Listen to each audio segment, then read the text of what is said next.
मंच पर विराजमान जम्मू कश्मीर के राज्यपाल श्रीमान एन वोरा जी, जम्मू कश्मीर के मुख्यमंत्री सुश्री महबूबा मुफ्ती जी,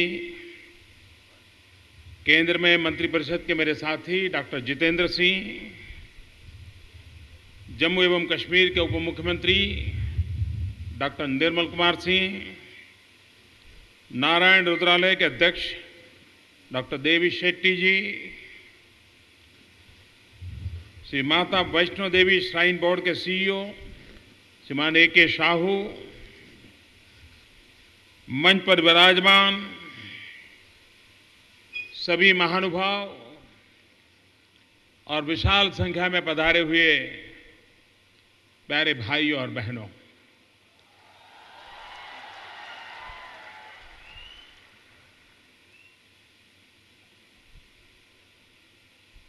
मौसम बहुत अच्छा है।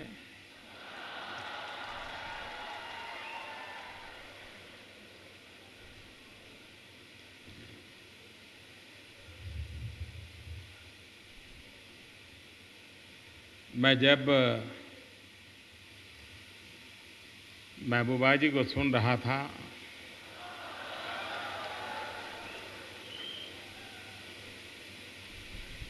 उन्होंने जिस उमंग और उत्साह के साथ जम्मू कश्मीर के भविष्य को बनाने के लिए सपने देखे हैं, संकल्प किया है, ऊर्जावान नेतृत्व दिया है और उनकी नई सरकार बनने के बाद मुझे आज पहली बार यहाँ आने का मौका मिला है, मैं उन्हें और पूरे जम्मू कश्मीर को हृदय से बहुत बहुत शुभकामनाएं देता हूं।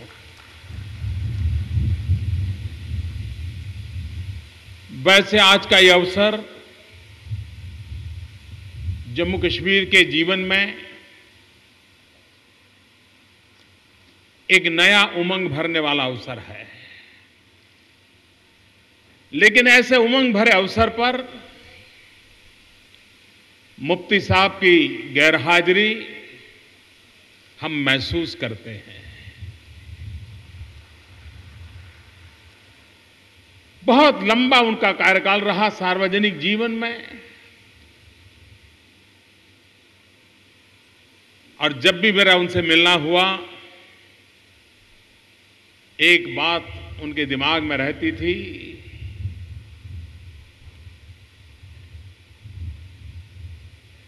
देश को आगे बढ़ाने के लिए, जम्मू कश्मीर को आगे बढ़ाना,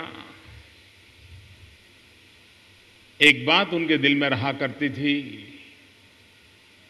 जम्मू और श्रीनगर के बीच में भी कभी जो दूरी महसूस होती है उस दूरी को भी मिटा देना और हिंदुस्तान में हर हिंदुस्तानी भारत के इस मुकुटमणि के लिए गर्व करता बने, ऐसी सरकार चलाना, ऐसे विकास के काम करना, ये सपने मुफ्ती साहब देखा करते थे। इन दिनों जब भी मेरा महबूबा जी से मिलना हुआ है, मैं देख रहा हूं कि जिस मनोयोग के साथ, लगन के साथ वो जम्मू कश्मीर के विकास के विषयों की चर्चा करती रहती थी। यहां भी बैठी मौसम की बात नहीं कर रही है, टूरिज्म का क्या होगा, वो रोड का क्या होगा, वहां ब्रिज बनाना है उसका क्या होगा। जब ये भाव बनता है, विकास के प्रति जब ये समर्पण का भाव बन जाता है, तो विकास होना सुनिश्चित हो जाता है। और इसलिए मैं महबूबा जी को बहुत बधाई देता हूं। आज मुझे मां वैष्णो देवी के चरणों में आकर के 3 अवसर प्राप्त हुए, 3 कार्यक्रम करने का मौका मिला। आज सुबह यूनिवर्सिटी में कॉन्वोकेशन के लिए मुझे नौजवानों के साथ मिलने का अवसर मिला। हिंदुस्तान में बहुत कम लोगों को पता होगा कि जम्मू कश्मीर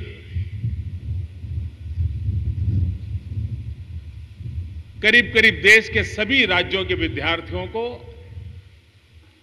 यहां अपने साथ रख करके उनकी शिक्षा दीक्षा का काम कर रहा है। यह अपने आप में जम्मू कश्मीर की एक वो पहचान है जो देश को ताकत देती है, देश का गौरव बढ़ाती है।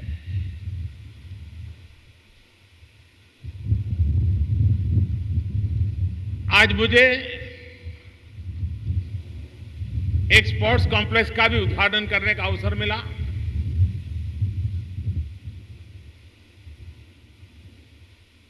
अगर खेल नहीं है तो जीवन में खिलना भी बड़ा असंभव हो जाता है। जो खेलता है वही खिलता है।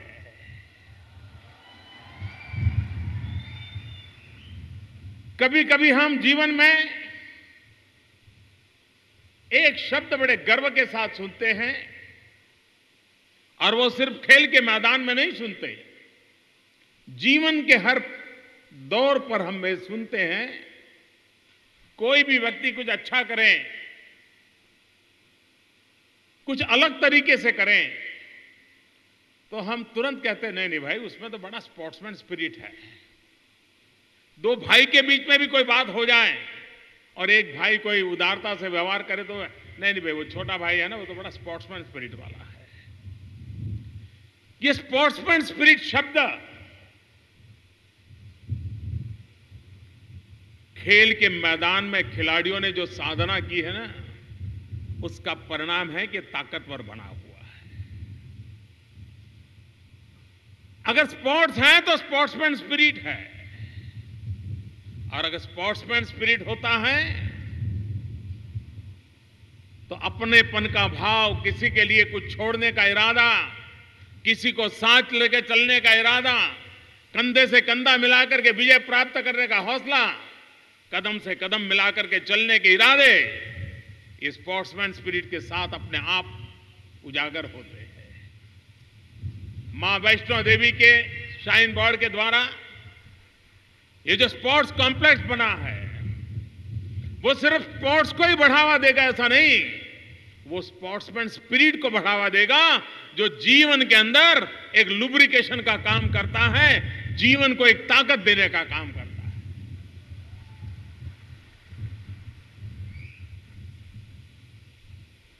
जब कश्मीर का नौजवान हिंदुस्तान के क्रिकेट के अंदर चमकता है तो सीना गर्व से फूल जाता है। 2017 में FIFA under 17 world cup football का भारत में होने जा रहा है।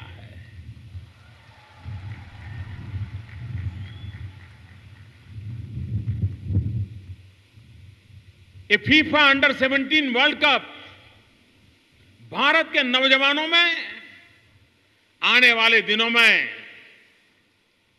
एक नया ताकत भरने वाला, नया हौसला बुलंद करने वाला अवसर बनना चाहिए। दुनिया भर के लोग खिलाड़ी आएंगे हमारे यहां। फुटबॉल में हम कोई अच्छी स्थिति में नहीं, हम बहुत पीछे हैं, लेकिन फिर भी हम एक ऐसा माहौल बनाएं कि हम खेल को जिस प्रकार से गले लगाएं, दुनिया अनुभव करे हिंदुस्तान की विविधताओं के, हिंदुस्तान की युवा शक्ति का, हिंदुस्तान के सामर्थ्य का। ऐसा माहौल बनाने में ये स्पोर्ट्स कॉम्प्लेक्स भी कोई न कोई भूमिका अदा करेगा, ऐसी मैं आशा करता हूं। आज मुझे अस्पताल का भी उद्घाटन करने का अवसर मिला।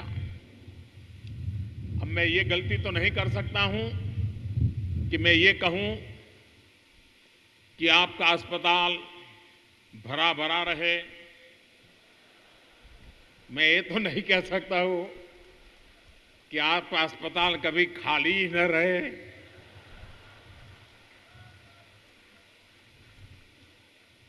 ये ऐसी जगह का उद्घाटन है, हम ऐसा चाहेंगे कि कभी किसी को अस्पताल में आना न पड़े।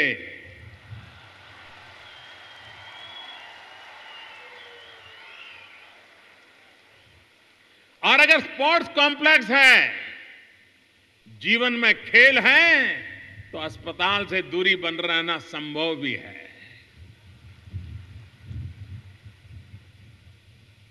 प्रिवेंटिव हेल्थ केयर ये सस्ते से सस्ती है और सुरक्षित भी है। हम जितना ज्यादा प्रिवेंटिव हेल्थ केयर पर बल देंगे, उतना अस्पताल से दूरी का निश्चित बन जाएगा। और हम चाहेंगे कि देश के कम से कम लोगों को अस्पताल जाना पड़े, मजबूरन जाना पड़े। जिंदगी में किसी का ऐसा दिन ना आए कि उसको अस्पताल में जाना पड़े और डॉक्टर के भरोसे जीना पड़े।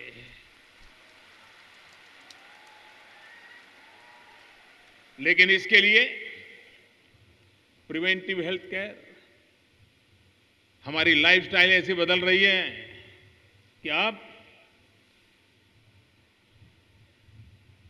बीमार नहीं हो, ये समाचार लोगों को बड़ा आश्चर्य लगता है। अच्छा, इतने साल हुए अभी बीमार नहीं है।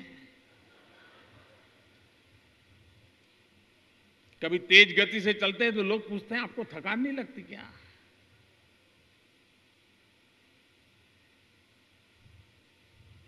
मैं समझता हूं कि स्वच्छता एक ऐसा काम है जो हमें बीमारी से बचाता है। और इंटरनेशनल एक्सपर्ट्स का कहना है कि भारत में गंदगी के कारण गरीब परिवार को एवरेज 7,000 रुपया दवाई के पीछे लग जाता है। और अगर परिवार में 3 लाख, 5 लाख, 6 लोग हैं तो 25-30 हजार रुपया साल का दवाइयों में चली जाता है। और स्वच्छता हमारे बस का रोग है, हमारे हाथ का विषय है। बालक हाथ धो करके खाना खाएं। ऐसा कहते हैं कि जो बच्चे का मृत्यु होता है बचपन में, उसमें से 40% मृत्यु वो है जो बच्चे हाथ साफ नहीं करते, साबुन से धोते नहीं हैं और कुछ न कुछ उनके पेट में जाता है, वो अल्टीमेटली मौत का कारण बनता है। ये छोटी छोटी चीजें भी हमें अस्पताल जाने से रोकती है। और इसलिए मां वैष्णो देवी के चरणों में जब बैठे हैं तब, और मां वैष्णो देवी के आशीर्वाद से इतना बड़ा अस्पताल मिला है तब, हमारी कोशिश ये रहनी चाहिए कि हम स्वच्छता का अभियान चलाएं,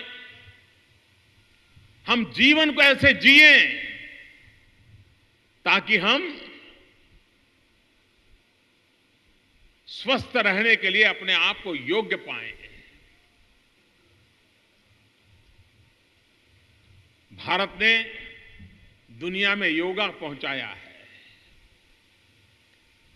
अब तो यूनाइटेड नेशन भी 21 जून को योग दिवस मनाता है। पिछले वर्ष दुनिया के 193 कंट्रीज ने योगा का उत्सव मनाया। होलिस्टिक हेल्थ केयर में जिसका विश्वास है, वे आज योगा की तरफ मुड़ चुके हैं। हमने शरीर को स्वस्थ रखने के लिए, प्रिवेंटिव हेल्थ केयर के लिए, और सिर्फ हेल्थी नहीं, वेलनेस के लिए भी योगा का अपना योगदान है। और हम उन चीजों पर बल देंगे तो स्वास्थ्य की गारंटी निश्चित हो जाती है। यह अस्पताल, मैं खास करके श्राइन बोर्ड को इस बात के लिए बधाई देना चाहता हूं कि आज उन्होंने मेरे हाथ से उन 5 व्यक्तियों को हेल्थ कार्ड दिया, जिन गांवों ने ये जमीन दी है और जिसके कारण ये अस्पताल बना है, उन गांवों के लोगों के लिए फ्री हेल्थ की व्यवस्था की गई है।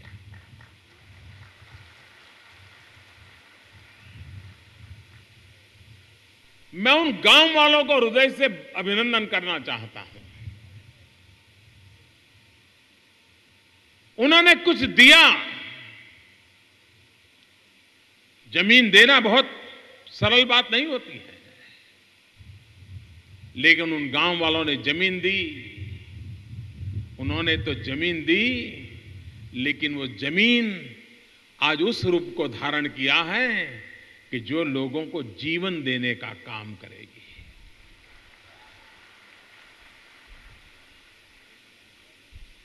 उनको कितना जीवन में संतोष होगा कि एक जमाना था जिस जमीन के हम मालिक थे, मां वैष्णो देवी के चरणों में वो जमीन हमने दे दी। आज ऐसा अस्पताल बना है जो अस्पताल हजारों लोगों की जिंदगी बचाने का कारण बन गया है। और मैं मानता हूं इससे बड़ा जीवन का संतोष क्या हो सकता है। और इसलिए मैं सबसे पहले उन गांव वालों को हृदय से बहुत बहुत अभिनंदन करता हूं। मैं आज माता वैष्णो देवी श्राइन बोर्ड को भी, जब जगमोहन जी यहां गवर्नर हुआ करते थे, तब से लेकर के माता वैष्णो देवी श्राइन बोर्ड का विकास, अनेक सामाजिक प्रवृत्तियां, यहां पर आने वाली पाई का उपयोग जम्मू कश्मीर के लोगों के लिए कैसे किया जाए, इसका एक उत्तम उदाहरण आज इस श्राइन बोर्ड ने प्रस्तुत किया है। वो स्पोर्ट्स कॉम्प्लेक्स चलाए, वो यूनिवर्सिटी चलाए, वो अस्पताल चलाए, और हिंदुस्तान की गणमान्य अस्पतालों में जिसकी गणना होगी, ऐसी अस्पताल सामान्य नहीं है। हमारे देश में भी इस प्रकार से जो धन संपदा पड़ी है, उसका जितना समाज के लिए उपयोग होगा, उतनी समाज के लिए ताकत बनेगी। और ये वैष्णो देवी श्राइन बोर्ड ने बता दिया है, एक रास्ता दिखाया है, और इसलिए वे भी इसके बहुत बहुत अधिकारी हैं। अभिनंदन के लिए मुझे विश्वास है कि अस्पताल जम्मू कश्मीर के लोगों को अब गंभीर बीमारियों के लिए दूर तक नहीं जाना पड़ेगा। व्यवस्थाएं तो अच्छी होगी, लेकिन डॉक्टर्स भी अच्छे होंगे। और यहां तो मौसम तो ऐसा है, कहीं और पर ठीक होने में अगर 15 दिन लगता है, तो यहां मौसम ऐसा है 5 दिन में ठीक हो जाएगा। और जिस दिन हिंदुस्तान में और दुनिया को पता चलेगा कि मां वैष्णो देवी के चरणों में एक ऐसा अस्पताल है, वहां ऐसा मौसम है कि बीमारी आधे समय में ठीक हो जाती है, तो दुनिया भी टूरिस्ट के नाते यहीं पर अस्पताल में मेडिसिन केयर के लिए आ जाएगी। और यह संभव है। हमें जम्मू कश्मीर के लोगों ने सपना देखना चाहिए कि टूरिज्म के लिए जैसे दुनिया हमारे यहां आती रही है, वैसे कब हेल्थ केयर टूरिज्म के लिए भी दुनिया को यहां आने के लिए हम प्रेरित कर सकते हैं। ऐसी ऊंचाइयों पर हम जम्मू कश्मीर को ले जा सकते हैं। एक बात निश्चित है, हिंदुस्तान तेज गति से तरक्की करे, 125 करोड़ देशवासियों के सपने साकार हो, उस दिशा में हम सबको प्रयास करना है। चाहे कश्मीर हो या कन्याकुमारी, चाहे कच्छ हो या कामरूप, एक संतुलित विकास, चारों तरफ विकास, तेज गति से विकास, हमारी सारी समस्याओं का समाधान विकास में है। देश को आधुनिक इंफ्रास्ट्रक्चर चाहिए, स्कूल चाहिए, कॉलेज चाहिए, रोड चाहिए, बिजली चाहिए। सामान्य मानवी के जीवन में सुधार आए से व्यवस्था चाहिए। जब मुफ्ती साहब थे 80,000 करोड़ रुपए का पैकेज जम्मू कश्मीर की जिंदगी को बदलने के लिए लगाना है। भारत सरकार पूरी ताकत के साथ जम्मू कश्मीर का भाग्य बदलने के लिए सरकार के साथ कंधे से कंधा मिलाकर के हर कदम पर आगे बढ़ते हुए जम्मू कश्मीर के नागरिकों की आशा आकांक्षाओं को पूर्ण कर रहा है। अटल बिहारी वाजपेयी जी,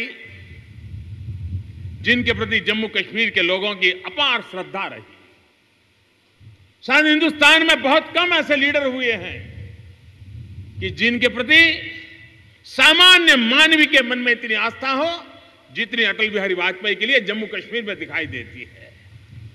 और अटल जी कहा करते थे, हमें जम्मू कश्मीर को कैसे आगे बढ़ाना है। और वो कहते थे, इंसानियत, कश्मीरियत और जमहूरियत। इंसानियत, कश्मीरियत और जमहूरियत, इन तीन मजबूत की पिलर ऊपर हमने जम्मू कश्मीर को नई ऊंचाइयों पर ले जाना है। और हमने उन्हीं सपनों को, वाजपेयी जी के जो सपने हैं, इंसानियत, कश्मीरियत और जमहूरियत, उसके अंदर सबका साथ, सबका विकास का रंग भर दिया है। हर किसी का भला हो, हर किसी को साथ लेकर के चले, उन सपनों को पूरा करना है। और मुझे विश्वास है टूरिज्म की दिशा में भी जम्मू कश्मीर देश की बहुत बड़ी सेवा कर सकता है। और जम्मू कश्मीर में जब टूरिस्ट दुनिया का कोई आता है तो सिर्फ जम्मू कश्मीर का आर्थिक भला होता है ऐसा नहीं, पूरे हिंदुस्तान का आर्थिक भला होता है। जम्मू कश्मीर का टूरिज्म को बल देने के लिए अनेक ऐसे क्षेत्र हैं कि जहां हम नए कदम रख सकते हैं। और उसको आधुनिक टूरिज्म कैसे बनाएं, एडवेंचर करना लोग चाहते हैं, उनके लिए टूरिज्म कैसे बनाएं। जो लोग स्पिरिचुअल एक्टिविटी में अपना गुजारा करना चाहते हैं, उनके लिए टूरिज्म कैसे बनाएं। अनेक ऐसे क्षेत्र हैं कि जहां जम्मू कश्मीर के टूरिज्म को हम बल दे सकते हैं।